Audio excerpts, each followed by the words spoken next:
Al-Fatihah. Sudah itu. Nama-nama surat Al-Fatihah tidak diulangi lagi itu. Yang kedua, keutamaan basmalah sudah juga tidak diulangi nih. Yang ketiga, tempat-tempat pos-pos basmalah ya atau tasmiyah sangat dianjurkan untuk dibaca. Ada pos-posnya, tidak diulangi lagi itu. Yang keempat, bahwa basmalah di surah Al-Fatihah, Bismillahirrahmanirrahim, di surah Al-Fatihah itu diperselisihkan oleh para ulama, diperselisihkan di antara Tupanritata. Ada yang berpendapat bahwa basmalah di situ Bismillahirrahmanirrahim satu paket dengan suratul Fatihah. Tapi ada pendapat yang kedua bilang tidak, lain tongi, dia merupakan ayat tersendiri. Ini juga tidak diulangi nih. Kemudian peta yang kelima yang kemarin itu faedah singkat tajwid Bismillahirrahmanirrahim. Pada malam hari ini kita masuk di peta yang keenam, kandungan Bismillahirrahmanirrahim. Iya. Jadi tabe kemarin itu agak berulang materi memang karena alasan sebenarnya harapan saya itu ya supaya jamaah yang rajin datang itu semakin kasaki, makin jei, semakin kuat pahamnya ya. Dan jamaah yang baru datang tidak ketinggalan pembahasan, tapi ternyata di luar ekspektasi, di luar harapan. Jadi kita hanya memang hamba itu iru reseng atai, itu hamba memang kita hanya berencana saja, tapi yang menentukan adalah Allah Subhanahu wa Ta'ala. Begitu kreatifnya Nabi Muhammad sallallahu alaihi wasallam dalam berdakwah. Kreatif itu Nabi berdakwah, tapi sedikit yang mengikuti. Jadi biar ustaznya sudah kreatif, tapi kalau memang tidak ada hidayah taufik wal ilham maka tidak bisa juga. Ya. Jamaah yang dirahmati Allah Subhanahu wa Ta'ala. Sekarang kita coba berkekuatan fokus di Bismillahirrahmanirrahim. Nah, sekarang kita mencoba menyelam. Kita coba berenang di Bismillahirrahmanirrahim. Apa huruf pertamanya Bapak Ibu? Itu Bismillahirrahmanirrahim. Apa huruf pertamanya kalau kita lihat Quran? Huruf pertamanya nak Ananda. Huruf apa pertamanya? B. Huruf ba yang berkasroh. Ba yang berkasroh dibaca bi. Jadi bukan ba, bukan bu. Iya, jadi huruf bi. Nah, itu huruf pertamanya basmalah. Ya, para ulama itu telah menjelaskan di kitab-kitab mereka bahwasanya huruf ba yang dibaca bi, huruf ba yang dibaca baris irawai, ya, baris irawai, ya, itu namanya baris kasro. Dalam kalimat bismillah, ya, atau Bismillahirrahmanirrahim itu bisa bermakna isti'anah. Jadi namanya ba isti'anah. Ya, catat-catat gini Bapak Ibu, ini penting sekali, ini ilmu ini jarang diungkap, Jadi ba di situ namanya ba isti'anah. Ya, jangan sampai matu sallannya aku tak nang merikate maka kutana ridi matu misalnya ba agaru asenna rodo di Bismillahirrahmanirrahim. Atau ada matu tes-teski, kita jawab bahwasanya ba yang ada di situ yang dibaca bi istilana ba isti'anah. Apa maksudnya Pak Ustadz itu isti'anah? Isti'anah itu betuanna minta pertolongan. Pertolongan itu istilahnya isti'anah. Ya, ba isti'anah, ba meminta pertolongan. Iya. Kepada siapa kita minta tolong? Kepada Allah. Jadi sebenarnya itu Bapak Ibu, secara tidak langsung kalau kita baca itu bismillah, ya rega, bismillahirrahmanirrahim, secara tak langsung kita sudah minta pertolongan kepada Allah. Itu diantara ternyata rahasia itu bi di situ. Iya. Ya. Tapi bisa juga bermakna yang kedua, ba musohabah. Jadi kalau pertama Pak, Bu, ba isti'anah, ba meminta pertolongan kepada Allah.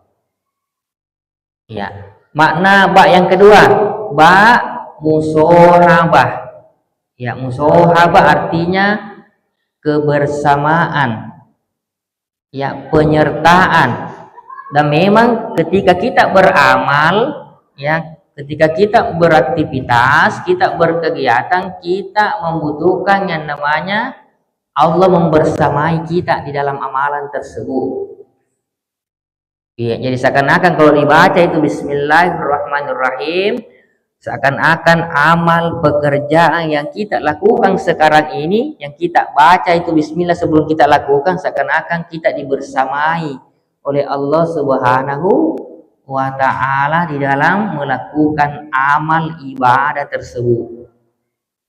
Jadi dua maknanya Pak, ba isti'anah, bisa juga ba musohabah. Ba isti'anah minta pertolongan, kalau ba musohabah Allah membersamai kita dalam amal ibadah yang kita lakukan tersebut. Itu rahasianya di basmalah. Ya, itu rahasianya di dalam basmalah. Ya. Al-Imam Abu Syamah. Al-Imam ini ulama besar di zamannya ini. Abu Syamah Al-Maqdisi rahimahullahu ta'ala, yang beliau itu wafat di tahun 665 Hijriah. Abu Syamah Al-Maqdisi wafat, beliau meninggal pada tahun 665 Hijriah. Beliau menjelaskan bahwa para ulama menafsirkan huruf ba dalam bismillahirrahmanirrahim, huruf ba yang dibaca bi, ya, bismillahirrahmanirrahim, itu dengan dua penafsiran itu tadi. Ya. Ya, jadi Abu Syamah, siapa tadi Pak asalnya namanya? Abu Syamah Al-Maqdisi. Itu telah menjelaskan bahwa memang Mbak di situ ada dua tafsirannya di kalangan para ulama. Ya, walaupun ada tafsir lainnya selain yang dua tadi telah kita sebutkan, tapi itu penafsirannya ada yang menyimpang. Ada juga yang menafsirkan, tapi penafsirannya tidak sesuai dengan ya yang diajarkan Nabi Sallallahu Alaihi Wasallam. Ya, jadi sama-sama bismillahirrahmanirrahim ditafsirkan. Ya, makanya di sini Bapak Ibu, kita harus berhati-hati di dalam menuntut ilmu.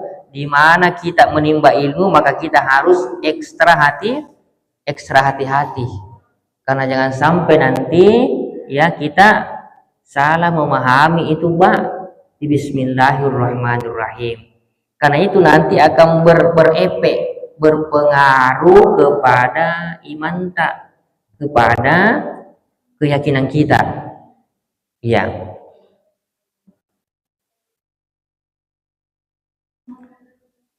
Itu tadi dua. Apa tadi Pak? Ba isti'anah sama ba musohabah. Iya, dua ya. Iya.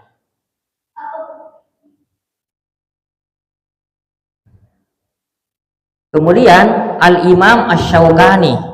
Ya, jadi mulai saya sebutkan ini para nama-nama imam ini sebelumnya agak ringan-ringan pembahasan, sengaja memang ada saya langkah-langkai karena ya bukan santri yang dihadapi ini ya. Jadi agak sedikit ini. Al-Imam Asy-Syaukani rahimahullahu taala yang beliau wafat di tahun 1250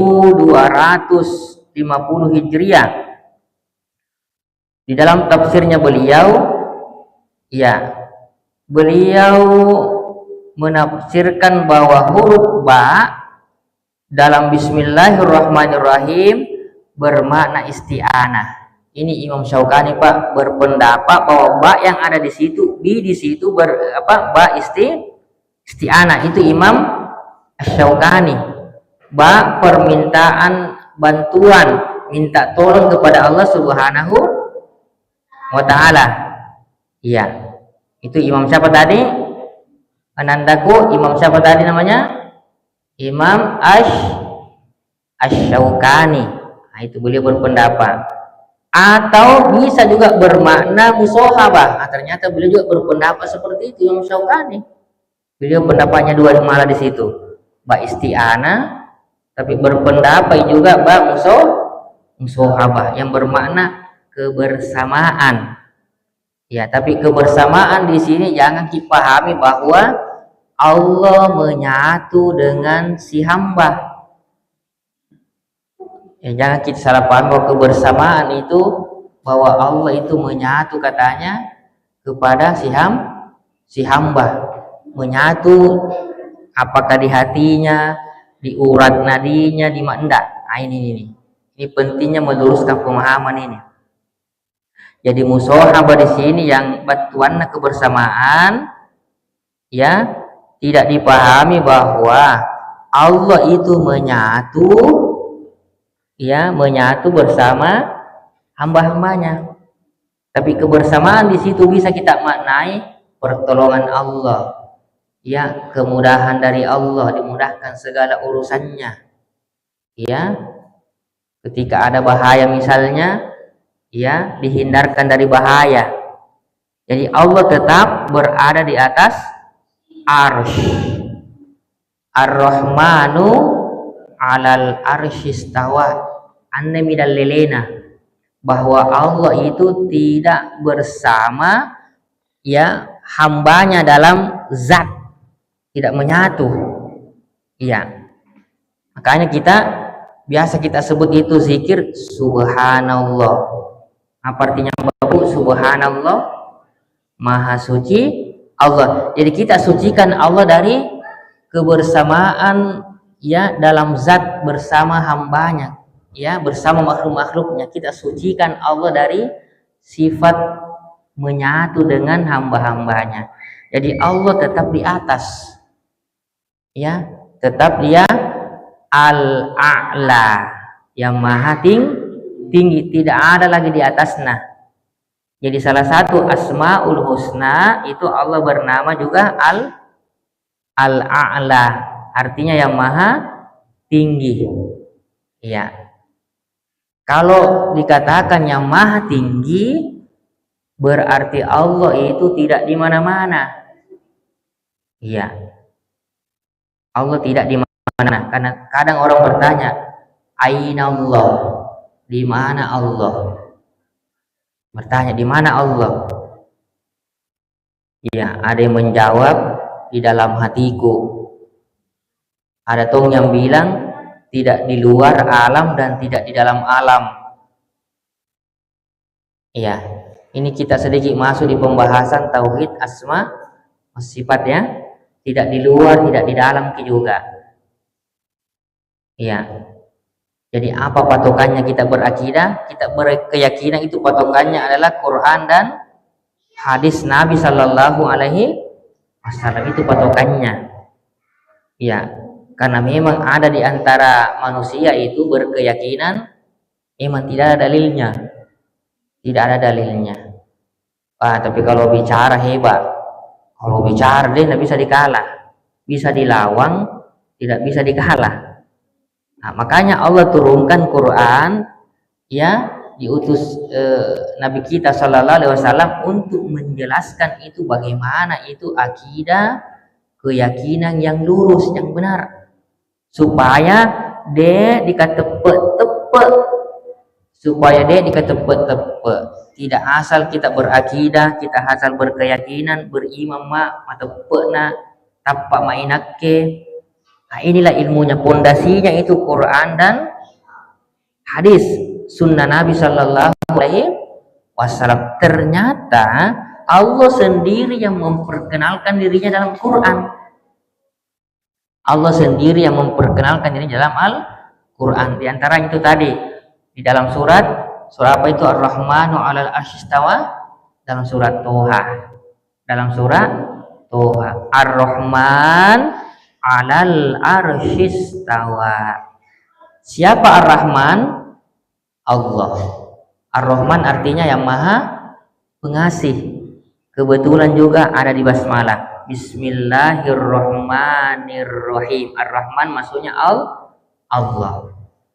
Ya, Allah perkenalkan dirinya bahwa saya itu di atas, Kak.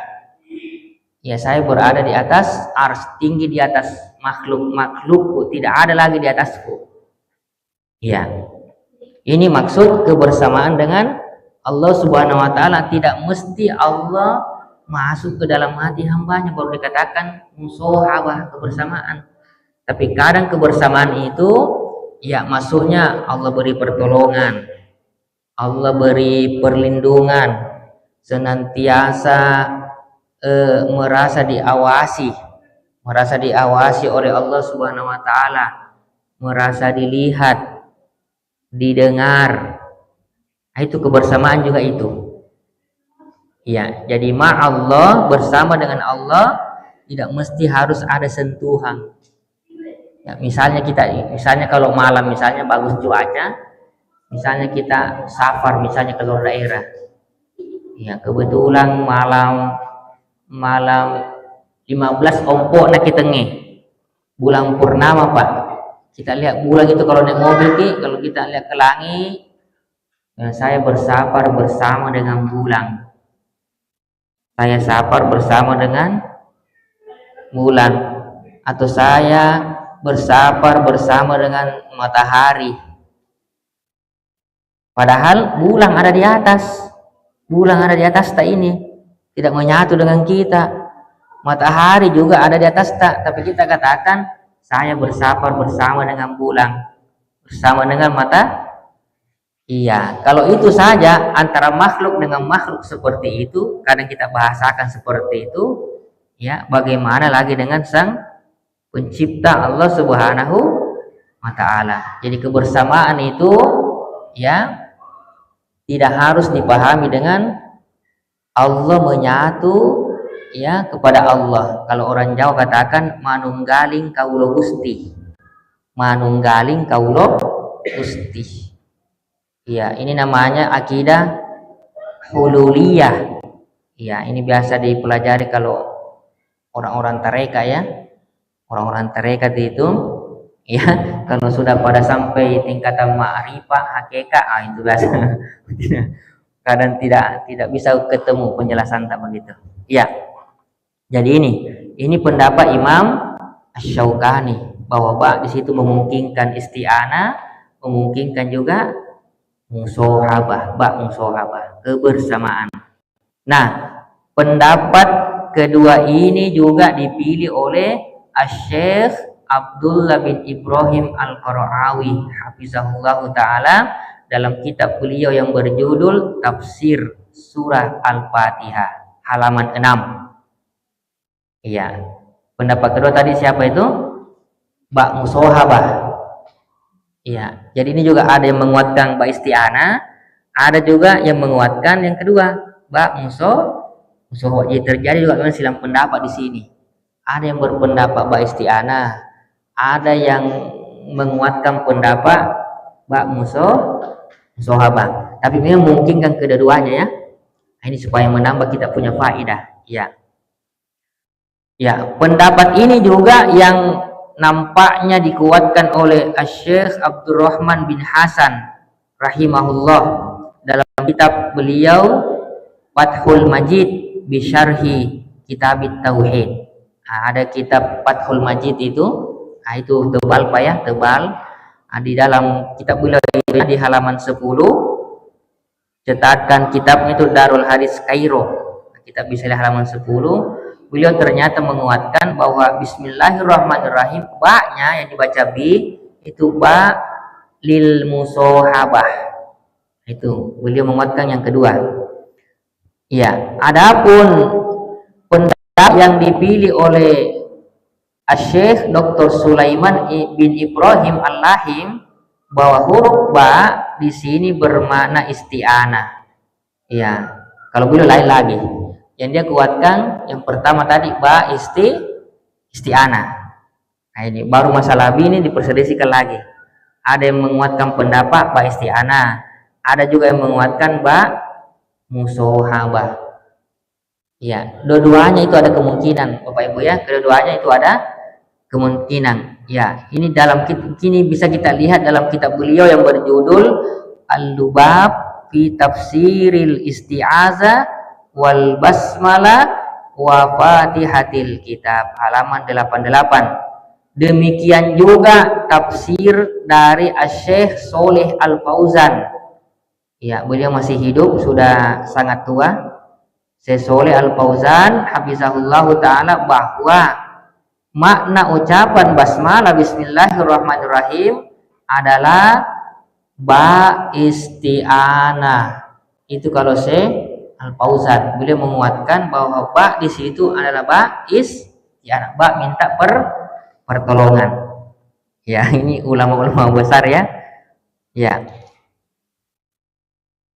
Nah, sehingga kata beliau dengan menyebut nama Allah, sehingga kalimat ini ketika diucapkan itu dalam rangka memohon pertolongan kepada Allah dan mencari berkah dengan menyebut namanya.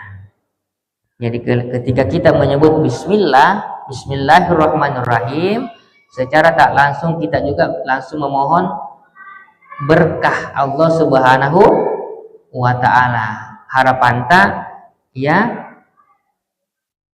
misalnya kita sebelum makan ya atau sebelum minum misalnya kita baca bismillah. Kita baca harapannya supaya makanan yang kita makan Allah berkahi. Minuman yang kita minum Allah berkahi. Makan dan minumnya kita bernilai ibadah, bernilai pahala di sisi Allah. Itu harapan ketika kita membaca bismillah, supaya nanti setelah makan minum itu berkah, bisa digunakan nanti untuk kuat ketika kita beribadah, misalnya ketika sholat misalnya begitu. Nah itu kan jangan sampai makan minum tidak baca bismillah, nanti makan minumnya bisa jadi kolesterol, asam urat, gula gula darah stabil kan. Nah bisa jadi karena dia tidak baca bismillah. Nah, orang makan, orang minum supaya sehat. Jadi bukan hanya sifat. Nah, jadi bukan yang dicari makan minum ya boleh lah. Ya, artinya sifatnya juga dia dicari tuh enaknya kan. Tapi di balik itu ada yang lebih, bagaimana supaya kita ini sehat. Makanan yang dimakan itu menyehatkan, minuman itu sehat. Ya bukan malah ya betul mungkin makan enak. Ya, makan coto, walbas, jus jus kaki kambing yang dihisap-hisap ya. Ngiler yang tidak belum makan tadi nih. Ya, enak, makanan enak semua, walbas, konro boy, dan itu enak, tapi ya ketika nak dibacakan bismillah bisa saja itu nanti jadi penyakit yang dimasukkan ke dalam tubuh kita karena tidak diawali dengan bismillah. Iya. Jadi baca bismillah. Kalau bagi yang berpendapat, dia pegang pendapat bahwa ba di situ adalah ba isti'anah, seakan-akan kalau dia minum, dia makan misalnya, ya bahwa saya ini tanpa pertolongan Allah, tanpa bantuan dari Allah, tidak bisa saya gerakkan tanganku ini, ku angkat makanan ini ke mulut. Ya, tidak bisa saya gerakkan tanganku, tidak bisa bekerja baik percernaanku, lambung usus misalnya itu, apalagi itu yang menyaring racun-racun itu, ginjal misalnya, tidak mungkin bekerja semua dengan baik. Mesin-mesin yang ada di dalam itu semua tidak mungkin bekerja secara normal kalau tidak ada pertolongan Allah Subhanahu wa taala. Jadi itu aplikatifnya Bapak Ibu. Jadi kita selalu ingat ketika baca bismillah misalnya, ingat ba isti'anah. ba isti'anah, ba minta pertolongan kepada Allah. Ingat, oh tidak mungkin bisa ku angkat tanganku ini, tidak mungkin bisa melihat mata aku ini, ku kasih kedip-kedip ke mata aku, kecuali itu pertolongan Allah. Itu yang harus terlintas, terbetik di hati kita. Nah, ini diantara cara mengamalkan itu ba isti'anah di tasmiyah atau basmalah. Ingat, oh ba isti'anah ini secara tak langsung kita minta tolong kepada Allah ini. Ya, coba bayangkan Bapak Ibu, misalnya kan tiap orang kan beda porsinya, ya, tiap orang beda porsinya. Misalnya ada satu piring, ada nasinya, ada lauknya. Lauknya mungkin macam-macam, ada dagingnya, ada lagi sayurnya, apalagi Pak, yang panjang-panjang khusus. Ada dagingnya, ada sayurnya, apalagi banyak Pak ya. Ya kadang satu piring itu banyak sekali, di situ ramai sekali, banyak personelnya. Ya. Nah, kalau kita mikir-mikir ini, yang menanam padi kemudian jadi beras di pabrik, dipikul, dipupuk, yang nanam sayur dipupuk, ya apa segala macam, dijagami dari hama, ya. Kalau kita pikir ini Pak, jadi banyaknya jasa-jasa hamba Allah itu di piring, satu piring itu. Kalau kita mau pikir, kita tinggal capmai. Anu langsung tinggal diangkat ke mulut Pak, ini anu jadi mie beras ada mie, bukan kita yang menanam, bukan kita pupuk, bukan yang kita apa itu, yang pabrik, bukan kita yang jemur, langsung jadi di piring Pak. Alhamdulillah. Seandainya semua ini bukan karena pertolongan Allah, tidak bisa sampai nasi di depanku ini. Ini sayur, ini daging, ini tidak. Nah, itu diingat, itu terlintas Pak ketika kita baca bismillah. Ya, kalau misalnya dihadirkan misalnya juga pendapat kedua tadi, ba musohabah, ba kebersamaan. Ya, kita bisa amalkan juga dalam bentuk keyakinan itu. Ya, ketika makan dan minum, misalnya kita ambil sampel makan dan minum saja ini, karena itu sering yang kita lakukan. Ya, pengennya kita, maunya kita, Allah selalu membersamai kita dalam makan, dalam minum, ya, supaya harapannya selalu sehat, maka minumnya sehat, halalan thayyiban, halalan thayyiban. Karena ada halal juga tapi tidak thayyib. Contoh halal tapi kasih maki orang yang lagi apa itu, yang tegang-tegang apa aja itu, lagi kolesterol Pak. Halal itu contoh tapi tidak thayyib bagi yang sakit kolesterol. Tidak haram contoh Pak ya, halal enak dimakan itu. Tapi tidak semua orang cocok makan coto. Cocok makan coto. Tidak semua kan, padahal anu halal ini jadi dua, halalan thayyiban. Nah, inilah syarat makanan sehat ini.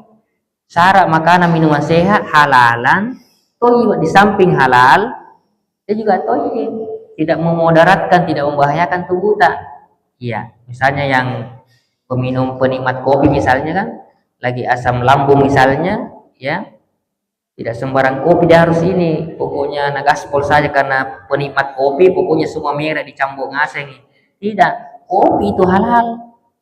Tapi kapan lagi sakit asam lambung misalnya, kayaknya nasihatnya dokter jangan dulu Pak, libur dulu minum kopi. Ya cocok nih kopi itu ya halal, tapi untuk sementara Anda tidak thayyib, lagi tidak baik-baik saja, begitu. Jadi dua. Ya, jadi kalau makanan tak, minuman tak halalan thayyiban masih sehat berarti. Ya. Jamaah yang dirahmati Allah Subhanahu wa taala. Jadi kurang lebih sudah ada gambaran ini bahwa ba di situ bisa dua. Bisa ba isti'anah, ba minta pertolongan kepada Allah, karena memang kita ya setiap waktu, setiap saat butuh yang namanya pertolongan Allah Subhanahu wa ta'ala. Yang kedua adalah ba musohabah, kebersamaan. Ya, kita sangat berharap, kita berharap kepada Allah bahwa setiap amal yang kita lakukan itu dibersamai oleh Allah Subhanahu wa ta'ala. Dimudahkan kita dalam melakukan sholat, Ya karena bukan karena hidayah Allah Pak, pertolongan Allah tidak nak bersama kita dalam Quran, tak bisa kita sholat. Berat itu istiqomah. Woi, berat istiqomah itu. Iya. Alhamdulillah kalau kita bisa tidak bolong-bolong sholat 5 waktu itu menunjukkan ya memungkinkan Mbak isti'anah di situ, memungkinkan Mbak Pak. Jadi dua-duanya kita diberikan oleh Allah Subhanahu wa taala, ditolong maki oleh Allah, dibersamai juga. Ya karena kita ini tidak ada istilah kita jago, kuat, tidak. Kita bisa sholat ke masjid bukan karena kuat, itu semata-mata la haula wala quwata illa billah. Jadi jangan pernah mengandalkan diri tak Bapak Ibu. Masih kuat, sehat aja. Tidak. Semua kekuatan itu kan titipan semua Pak ya. Titipan asin janjo. Nah, itu titipan nanti ditanya kok apakah itu titipanku? Diminta sama yang punya nanti Pak. Tubuh yang dikasih gini Pak, dari ujung kaki sampai ujung rambut itu titipan ngasing. Namanya penitip, nanti diminta lagi titipannya, mana mi titipan itu, kau apakah itu yang saya titipkan ke kamu itu, akan dimintai pertanggung jawaban oleh Allah Subhanahu wa taala. Iya.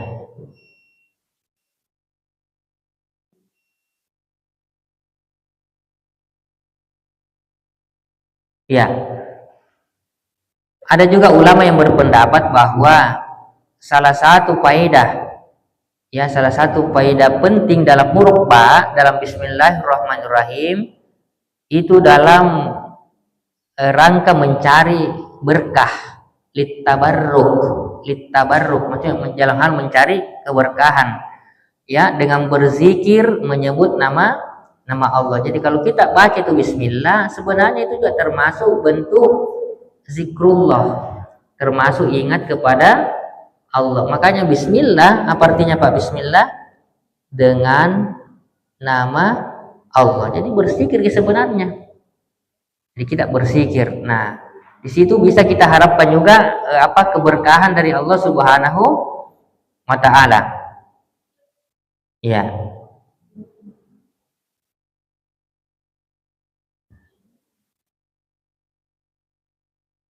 Ya, demikian juga yang disampaikan oleh Al-Imam Ibnu Katsir rahimahullahu taala dalam tafsir beliau. Ya. Ini apa namanya? Baru huruf ba ini yang kita jelaskan. Ya, berikutnya masuk setelah bi, apa itu yang setelah bi itu?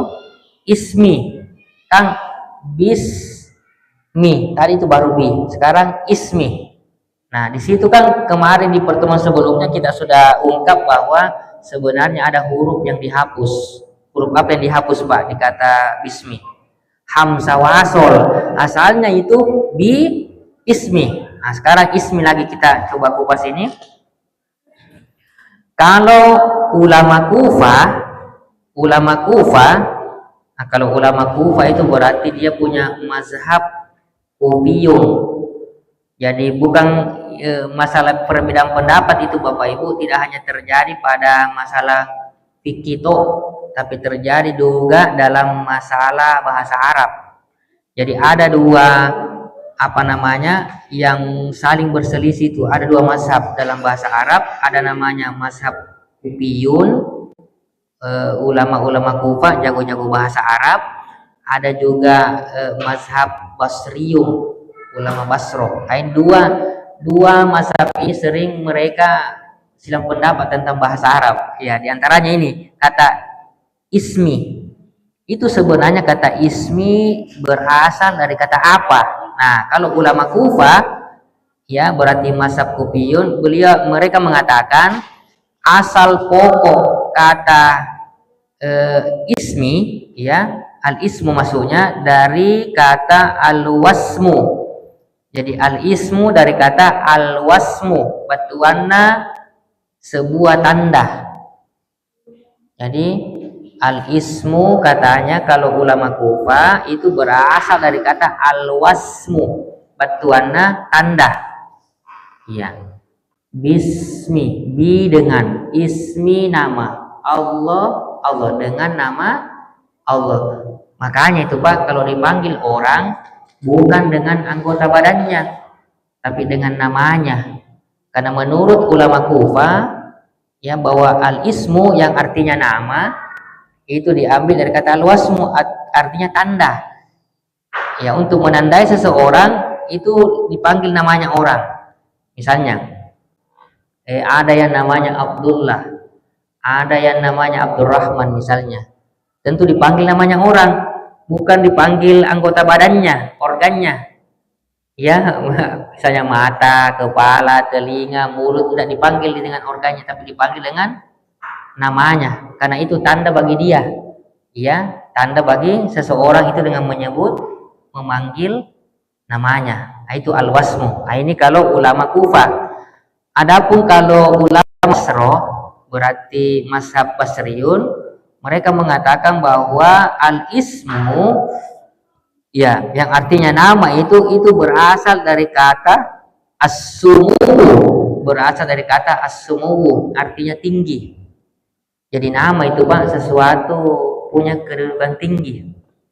Ya, makanya kalau dikasih nama anatta jangan nama-nama yang apa namanya itu, yang tidak bagus maknanya. Carilah nama-nama yang bermakna doa, yang ada harapan-harapan baik di situ. Misalnya nama laki-laki anatta namanya. Siapa namanya anatta? Hafiz. Nah, harapannya kenapa kita kasih anatta Hafiz? Ya, supaya nanti apa namanya? Anakku bisa jadi hafiz Quran misalnya gitu. Ya, ada harapannya orang tuanya. Makanya aku kasih nama anakku itu Hafiz misalnya. Harapannya supaya anaknya jadi hafiz Quran. Iya, begitu. Atau kalau perempuan Hafizo, Hafizo. Misalnya kalau perempuan, apa harapannya? Misalnya umminya, abinya, supaya anandaku nanti menjadi Hafizo Quran juga. Ya, jadi kalau laki-laki hafiz Quran, kalau perempuan Hafizo Quran. Ya, itu harapannya, ada unsur doa di dalam nama itu. Ya, karena menurut ulama Basro, al-ismu itu diambil dari kata as-sumumu, artinya tinggi. Ya, jadi kalau pilih untuk anak tak nama, kasih yang bagus-bagus. Jangan yang membuat anak tak nanti minder kodong misalnya.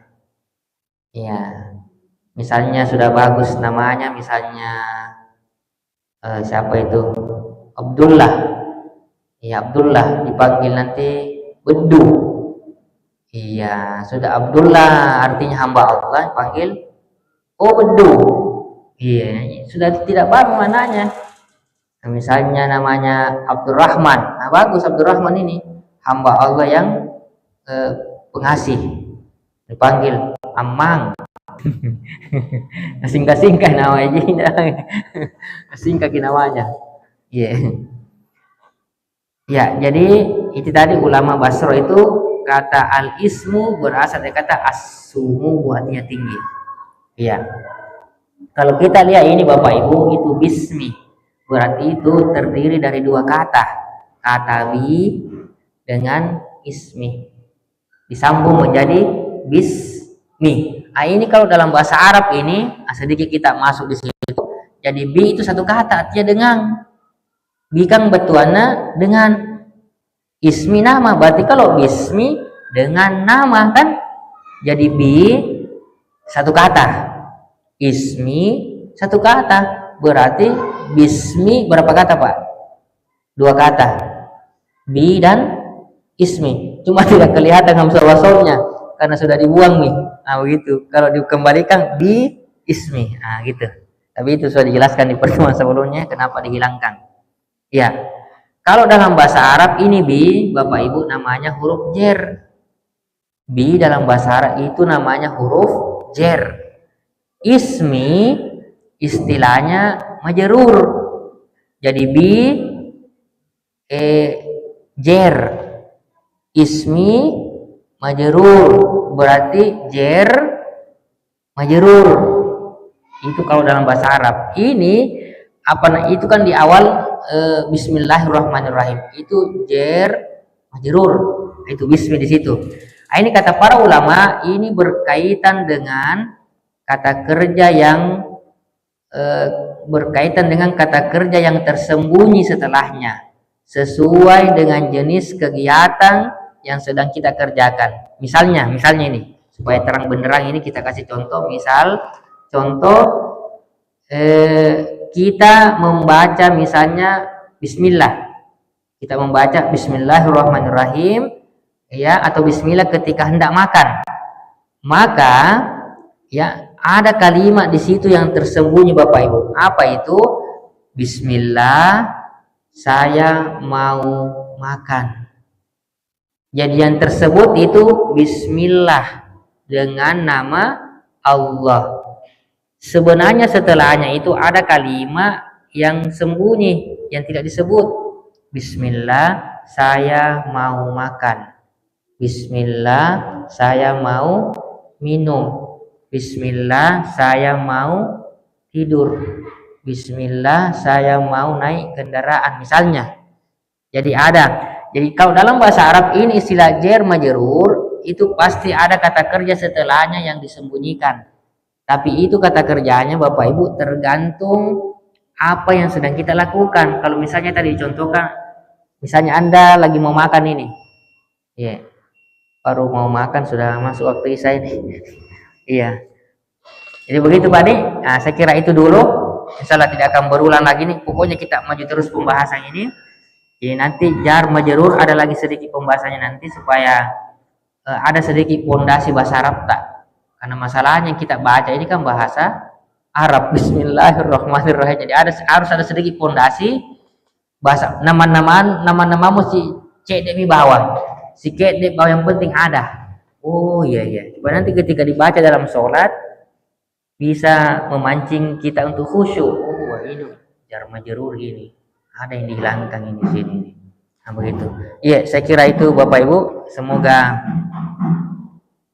apa yang kita dengarkan tadi berberkah, bermanfaat untuk kita semua. Lebih dan kurang mohon maaf. Kita baca dengan doa kafaratul majelis. Subhanakallahumma wa bihamdik asyhadu an la ilaha illa ant astaghfiruka wa atubu ilaik walhamdulillahi rabbil alamin. Assalamualaikum warahmatullahi wabarakatuh.